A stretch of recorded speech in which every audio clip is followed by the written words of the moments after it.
What's up, soldiers? Chris here, CaribbeanPod.com, vibes it up in the kitchen. After a 5-hour flight from San Francisco, yeah, I was out there, did a thing out at YouTube out there. So many people I met out there that are familiar with what I'm doing and the show. Yo, this thing is big, man.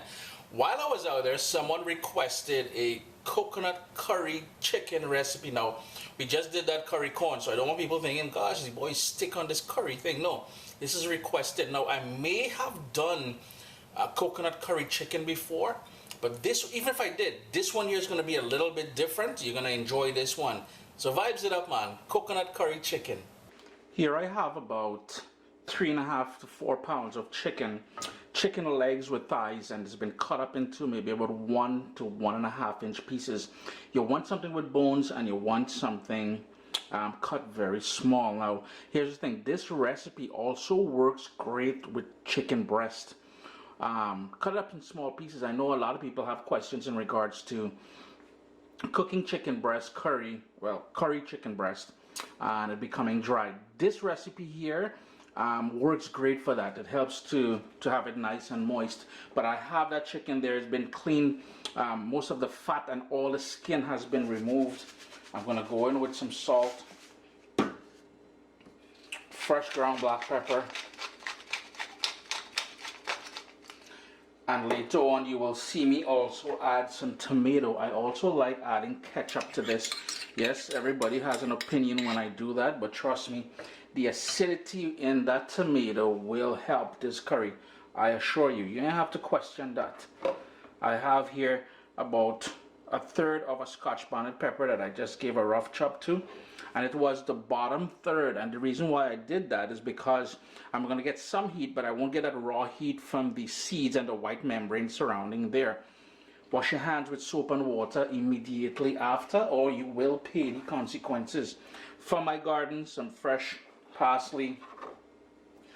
I have here, I think it was 2 large scallions.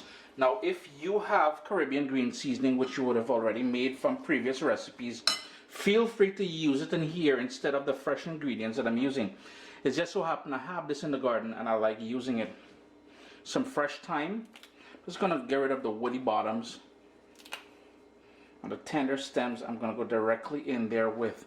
I'm going to give that a stir and allow that to marinate for about 2 hours. Now, if you wanted to add a bit of curry powder to this, you can certainly do so and just give it a good stir. I would say maybe about 1/2 teaspoon of curry powder will be great in here. I'm not a fan of adding it while I'm seasoning the chicken because I like to cook out the rawness of the curry powder. I have about 1.5 tablespoons of vegetable oil heating on a medium flame. As it comes up to temperature here, I'm going to turn my heat all the way down and I'm going to go in with some diced onion. And I want my heat low because I want this to sweat, soften up, and start releasing flavors without actually burning. And I've got here about 4 cloves of garlic that I just smashed with the back of my knife. A tiny piece of herb there. Just give that a quick stir, and I know a lot of people are going to start complaining, you got to stop using a metal spoon, Chris. Well, here's the thing. My kitchen, my rules, we. So I'm going to let that go for about 3 minutes on that low heat just to develop those flavors. Here's where I'm going to go in with 3 cardamom pods. I just want that to sort of fragrance everything there. Give that a quick stir. And the cardamom pod is totally optional. If you have it, you can put it to use. I was in my spice drawer there and I saw it, so I thought, hey, why not? Let's put that to use. If you also want, you can also put a little bit of allspice. It works great.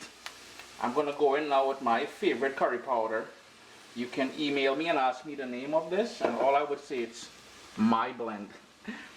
Cook that down another 3 or 4 minutes because we're trying to cook that rawness, as I mentioned earlier, the rawness out of the curry. Now you will notice it will go darker, it will go a bit grainy, and of course your kitchen will have that lovely fragrance of all the spices which makes up a good curry powder.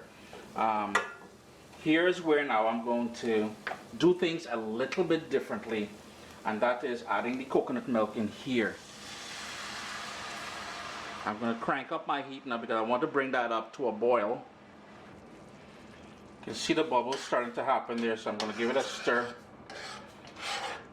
And we're going to reduce it now to sort of a medium flame. And we want this to reduce all the way down to form that rich coconut curry base that we're talking about. Remember, we didn't go in with the chicken yet. The other thing I forgot to mention is if you wanted to start off with coconut oil instead of that vegetable oil, you know, that thing will work airy as well. It's been going now for about 12 minutes or so on that medium heat. And you're going to start seeing the oil that we started off with and the natural oils from that coconut milk. We really want to reduce this down. Ever so often, give it a stir to pick up that stuff from the bottom of the pot. We don't want to burn the curry. And remember, there's natural sugars in that coconut milk which may want to tend to burn as well. I want to reduce that further until we see a bit more of that fat at the top. So all we're left back with is the fats from the oil that we started with, the natural fats from the coconut milk, and the solids from that coconut milk and the curry powder. Here's where I'm going to crank up my heat to high now, and I'm going to start going in with that seasoned chicken that we have there.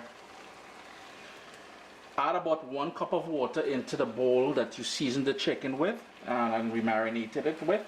We're going to come back to that in a second, but give this a good stir to make sure you coat all the pieces of chicken in that coconut curry goodness that we started off there with. Now, I am using chicken with bones. If you're using chicken breast, you will need to adjust the cooking time. I just want to sort of sear the chicken and to give it that rich curry flavor, so the heat is still on high and we're going to keep an eye on things. You will notice that I added the rest of that scotch bonnet pepper into my pot. Now that is optional. I want it hot, I want it spicy, and I know, well, my daughters, they eat spicy food as well. So we're just going to continue stirring that.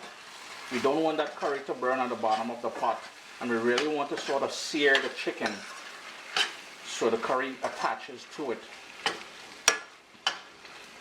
It's been going now for about 7 minutes. And here's where I'm going to go in with that bit of tomato from my garden. That's just some cherry tomato I have in the garden there. And also the water that I told you guys to rinse off that bowl with that we marinated the chicken with. Give that a stir. We want to pick up any bits on the bottom of the pot. And we really want to bring that up to a boil now. It's come up to a boil now, so I'll give it one more stir just to make sure we pick up anything from the bottom of the pot there, as I mentioned earlier. I'm going to reduce my heat and I'll put the lid on there slightly ajar. You're going to see a bit of a space there, and we're going to cook that for at least 15 minutes.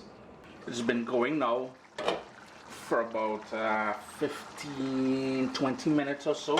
There's still quite a bit of gravy or sauce on the bottom there, and on camera it may look soupy, but I assure you it is getting nice and thick. I am going to turn off my stove here. You can adjust this to your own liking. You can cook it down some more. I am eating this with rice and I want a lot of gravy. The other sort of personalization I would recommend doing is to taste it for salt and adjust it accordingly. I have here some fresh cilantro.